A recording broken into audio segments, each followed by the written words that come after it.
hear or see us? Yes, I can now. How's the audio? Is it terrible? It's awful. Well, that's us. I'm joking. It's fine. It's good. Oh, you're Yay. going to say yours is awful. Yeah, yours is What's that worse. picture up behind you? That's black metal band from Sweden, Vatane, Okay. was taken Very at. blurry. You've got a nice little blur effect there, mate. Have you got any Yeah. other records in that? I wish I could blur him out. Tell me how to blur him out. Do us all a I'm, favor. I'm sure if you can find the settings there to blur the background. So I probably can actually. Right, if I start playing around with these settings, mate, you'll lose me. So yeah, we're here for now. So let's let's let's rock and play while roll. the sun shines, man. How you guys doing? Ready for the Airborne tour? No. No. No, not actually. We don't know what we're getting into, mate. It's like, what the hell is going on? We've never done anything like this, so we're trying to prepare as best we can, but and sort of, just try and preempt what might go wrong. Got But our underwear. we've got a spare pair of underpants. We're going to need it, and that's about it. And you guys ready to turn up the volume to 11? No, we're not allowed to. You We'll know? get things. I tell you what, actually, there's we got an email from a venue that said I think it was in Italy that the decibel limit was 95 dB. They said, "Oh well, we'll try and push past that." But I did a bit of I got a decibel meter in the studio and I was just doing a bit of singing. My voice is louder than 95 dB with no mic, so I'll have to whisper. Yeah. No, we've got all the amps ready to go, man. 16 amps. Yeah, 16 amps all blasting. It's going to be mad. Yeah, for those who have experienced Airborne, they know it's going to be a loud show. But with you guys, probably not a lot of people have seen you. Maybe a lot have, I'm not sure. But what can you expect from a show, from you? I think this is the beauty is that I'm expecting that not a lot of people have seen us, and we're going out with that mindset that people won't know who we are, and kind of thinking, all right, well, this is our They one know who I shot. am. They know who he is because obviously it's Gene Simmons' twin brother, but and this is Paul Stanley's twin brother, and everyone knows whose twin brother I am, and he's just a local bin man. Yeah. So we're going out with the I didn't take my things out last week. we're going out with just the mindset like we got to show these people who we are, and it's going to be what we do dialed up to 12, not just 11 this time. Yeah. Just mind the decibel levels at some of the venues, all right? Oh, that's right. Yeah, so it'll be on one. Yeah, we don't know upset anyone. It'll still be us. Yeah. Yeah. We're looking forward to just show people who we are and what we do. It's Yeah. a good crowd, isn't it? Airborne crowd. Yeah. And in 2024, last year, you guys released Born to Rock and Roll. How you guys feel about the record? Does it shows what Asomvel is all about? I would say so. Don't He's think- probably the best look at one me. to. He's actually played on all the records, so he'll know how it stacks up and how he feels about it compared to the rest. Yeah, and I took all those riffs from Kiss. Kiss and ABBA, not Motorhead. Yeah. Yeah, I'm pretty happy with it anyway. I mean, it's I was on World Shaker and that was all right, but I feel like you sort of lose love for these albums like after a while if they're not any good. Born to Rock and Roll so far, I still love it as much as the day that we released it. So Well, we sort of it was a little bit more how we expected it to be, the band when we started it. Well, me especially, we could actually play for once in our entire existence. Whereas before, we were all too pissed out of our heads on special brew and whiskey. And we thought, all the musicality had to come second to that. Yeah. As you get older, you realise it's just going nowhere. It's nose diving. You know what I mean? nose diving, and we've managed to Laughing. course correct the nose dive somehow. So we think. So we're deluding ourselves. Yeah. And this Airborne tour, I mean, we've got the songs now. Like a lot of these songs, I remember when Lenny wrote the riff for Louder and Louder. Stole that. It was when he stole the riff from one of the unused Kiss recordings. And the whole idea was that what would we play if we were running out on stage, like supporting Airborne or something like that? This was before we even knew that we would be supporting Airborne. It's some sort of form of visualization, manifestation, and Witchcraft. Witchcraft, it is indeed. And a channeling the universe. You're a wizard, Harry. I am a wizard, actually. And My spare time. it's a wizened wizard. That's what it's all about. And it's all about energy, isn't it? When you stop laughing at us, it's all about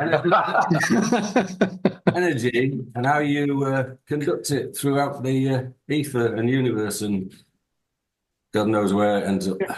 Well, that's what they say, you know, the universe is made of energy. When we die, we just energy that goes somewhere else. So that's what Eddie Van Halen said. We're not planning on dying on this tour, George, hopefully. Yeah. Well, I hope not. You can die after the 14th. That's after the Lisbon show. So I don't give a rat's ass what happens. Oh, we'll see you there, will we? Oh, that'll be nice. We're going to live forever, mate.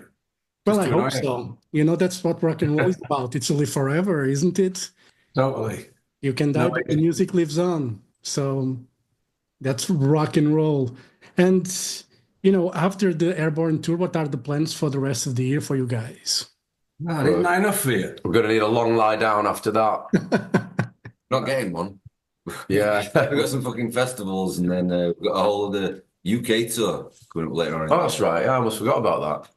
It's non-stop, mate. Yeah, UK headline tour.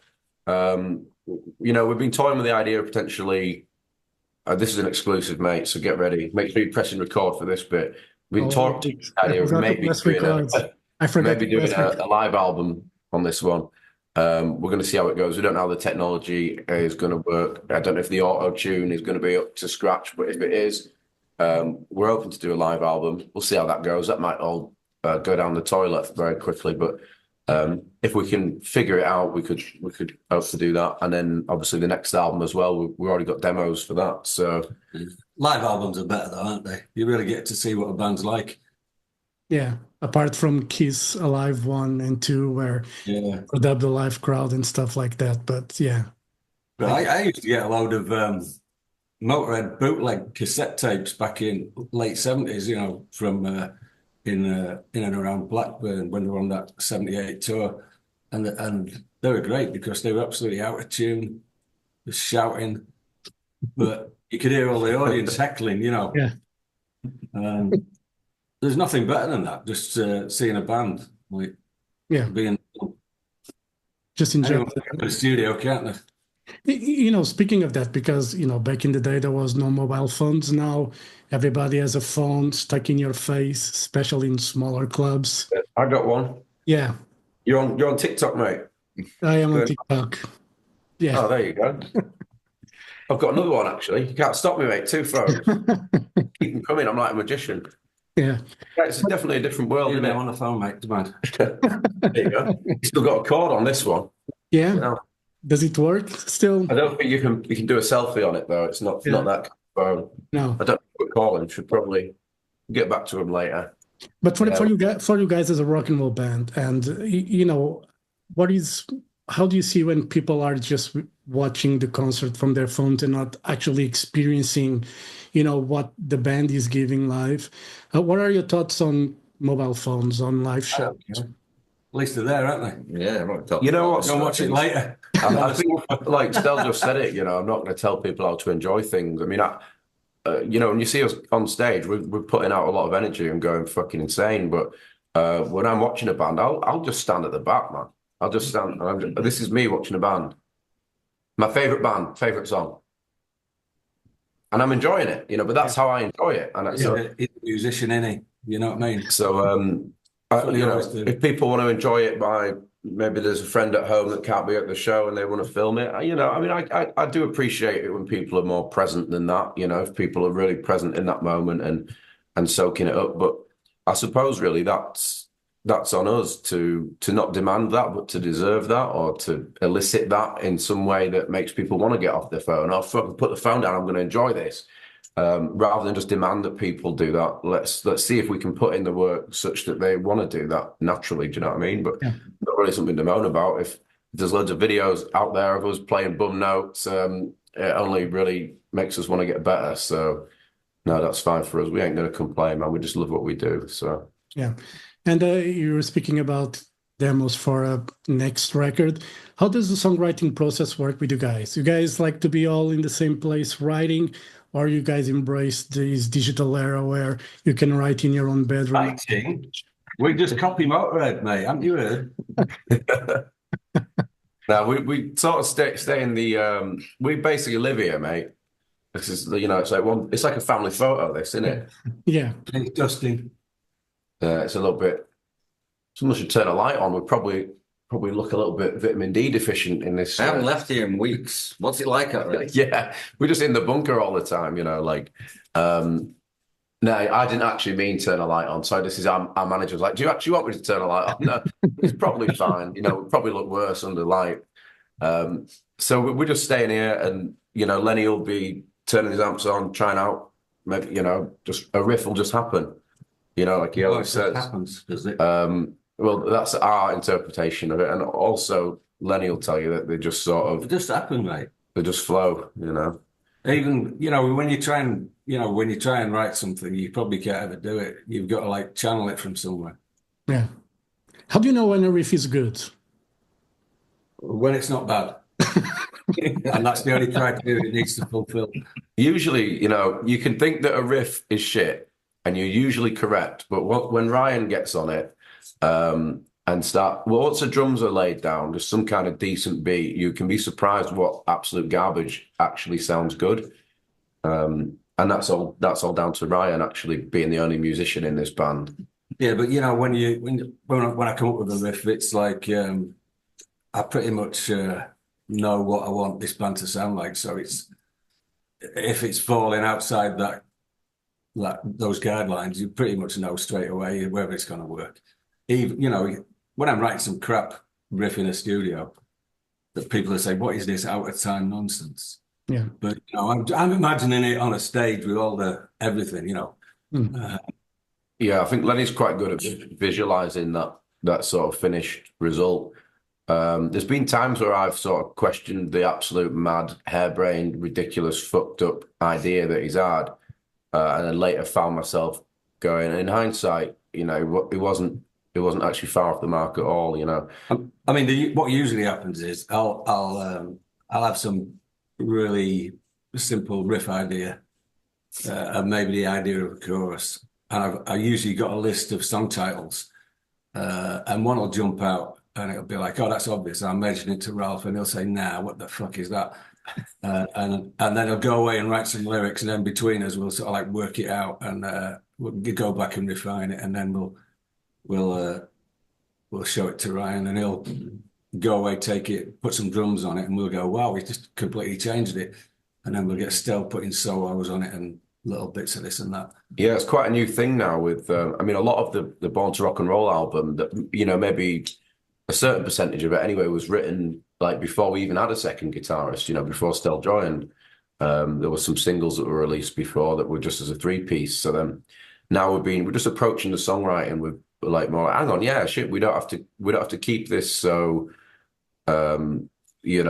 stagnant, and we can Stell have like mad ideas of things he wants to add on top that sort of complement what Lenny's doing. And the good thing is I've always been the only guitar player, so I had to do a solo, you know what I mean?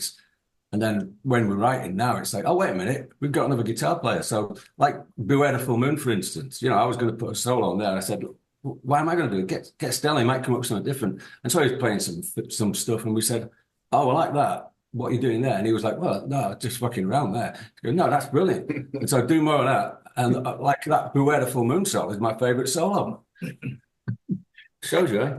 And, sometimes songs change during that process from the initial riff, whatever. What was the song on the latest record that almost wrote itself? Well, all of them really write themselves. You know what I mean? They all come out of the ether. And I always used to believe that. The more you try, the worse it gets. And it's the ones where you're just EQing the amp and hitting a few chords. And it's like, oh, what's that? Oh, I'll play that again. It's like, well, I'm just fooling around. And someone asked Eddie Van Halen once, oh, is this where you wrote all those riffs? And he said, what? I didn't write the riffs. I don't write anything. They come out of the universe, mate. And it really struck a chord with me. And I thought, oh, right, yeah. That's the thing. They just come out of nowhere. Yeah. They basically write themselves if you get out of the way. Yeah. And trust the process. I think Beware the Full Moon, because like when we went into the studio, that was, the pre-production for that was completely different to the end result. Remember, we changed Oh yeah. changed pretty much everything on that. But it just, because we were recording it and it just felt, I don't know, when we changed it up, it just felt right, didn't it? Yeah, well, we had on this one, because we got our studio, we had a chance to really demo things for a change and get Ryan. Ryan was really sort of like, Ryan and Ralph were really sort of like in charge of the demoing and sort of like editing things and saying, let's try a different riff here. Let's try, one recent song that we just done for some demos for the next album. Ryan just fucked up the demo, but actually changed. I was shuffling all sorts around. Changed something. And we said, what the hell have you done there? It sounded fucking incredible. Just copy and paste it. But, Ryan's really putting a lot of work in with demos at the moment, which is something new, where we can really just try things and say, oh, I like that one. Why don't we try this? Try a different, faster beat. Try a different bass line. Try this bass line. Try that one, which we never really had before. So that's quite new. Cool. Very good, guys. Thank you very much for your time. All the best for the Airborne tour. I'll see you guys in February 14th. I'll bring the earplugs if they're going to. Don't forget the chocolates and the flowers as well for such a special occasion, my love. Okay. See you there. What coffee do you drink? And I'll bring some as well. If you drink coffee or prefer beer or something. We might need a coffee. It's about halfway through the tour, so we might be dipping. You have the coffee before, then we'll come back up. You'll get us on at a good point there. All right. Nice one, George. Right, we'll see you there, mate. Thank you very much for your time. I'll see you in Lisbon. Thank you very much. See you there, mate. See you in Lisbon. Take care. Thank you. Bye-bye.